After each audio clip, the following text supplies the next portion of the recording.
on se propose de factoriser ce trinôme. Si on sait que P de 2 égale 0, c'est donc dire que 2 est un 0 du polynôme.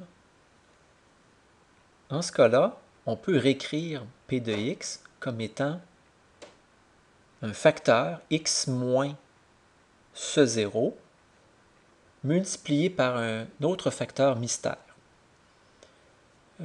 Voyons d'abord que 2 est bien un 0 de cette nouvelle expression de P de x.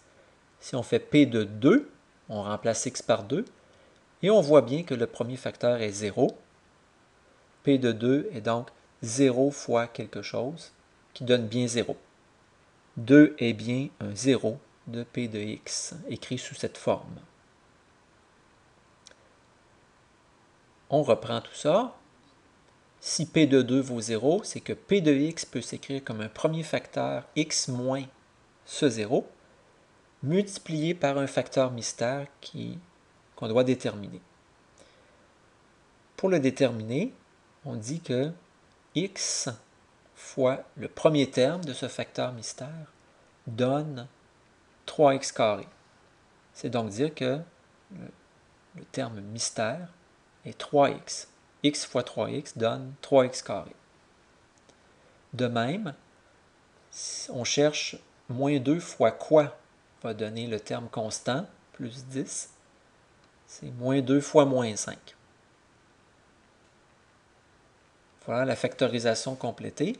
On vérifie que ce développement donne bien le polynôme P de x. X fois 3x, 3x carré.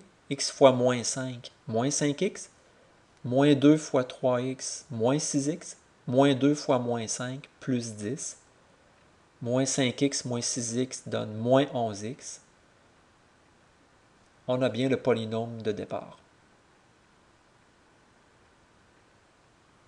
Voici un exercice. Factoriser P de x égale 6x carré plus 13x moins 15 en sachant que P de moins 3 égale 0. Faites pause pendant que vous réalisez cet exercice.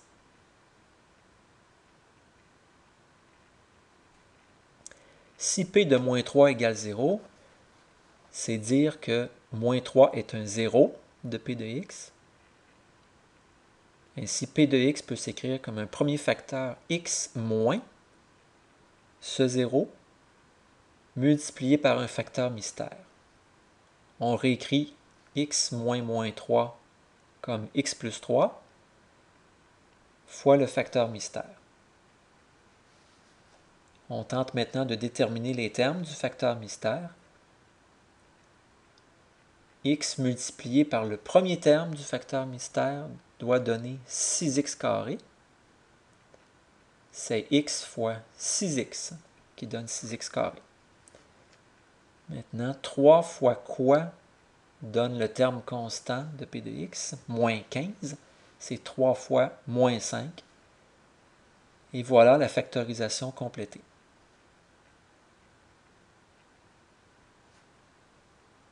Voici un exemple plus complexe. Factoriser P de x égale 6x à la 3 moins 17x plus 14, qui est un polynôme du troisième degré, sachant que P de moins 2 égale 0.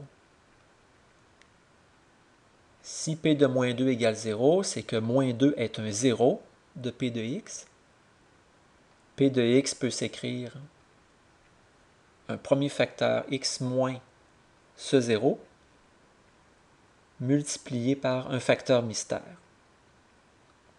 On réécrit x moins moins 2 comme x plus 2 fois le facteur mystère. On cherche le premier terme du facteur mystère. Ce premier terme est tel que x fois ce premier terme donne 6x à la 3. C'est x fois 6x au carré. On cherche maintenant à déterminer le terme constant de P de x, 14. On peut le générer en faisant 2 fois 7. On a maintenant le dernier terme du facteur mystère. On veut obtenir moins 17x.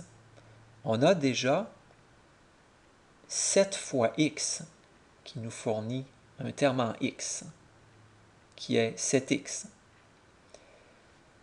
C'est bien beau 7x, mais nous, on veut obtenir moins 17x. Si on a 7x et qu'on veut obtenir moins 17x, il faudrait obtenir moins 24x. Ce moins 24x peut être généré en faisant 2 fois le deuxième terme. Ce deuxième terme, bien sûr, c'est un terme en x, x à la 1. Pour obtenir moins 24x, on fait donc 2 fois moins 12x. Et voilà, le travail est fait. Maintenant, on peut se convaincre que cette réponse est bien bonne. Cette factorisation correspond bien au polynôme d'origine. On remarque dans le polynôme d'origine qu'il n'y a pas de x carré. C'est 0x carré. Vérifions dans notre factorisation si on obtient bien 0x carré. On a 2 fois 6x carré pour 12x carré. Et la seule autre possibilité de multiplication qui nous fournit des x carrés, c'est x fois moins 12x, qui donne moins 12x carré. Et on voit bien que 12x carré moins 12x carré donne le 0x carré qui était attendu. On peut conclure que notre factorisation est bonne. On peut tenter de factoriser le trinôme entre parenthèses, mais ce trinôme ne peut pas se factoriser car b carré moins 4ac est négatif. Alors on a sous les yeux notre factorisation complète.